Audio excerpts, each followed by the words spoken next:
Hi guys, for today's video guys, gagawin kami ng pancake pang merienda lang kasi nagugutom ang mga person dito.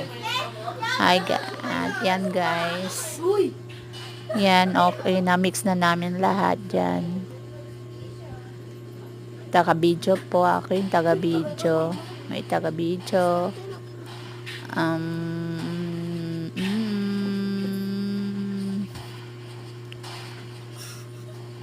Yan yung taga-kain.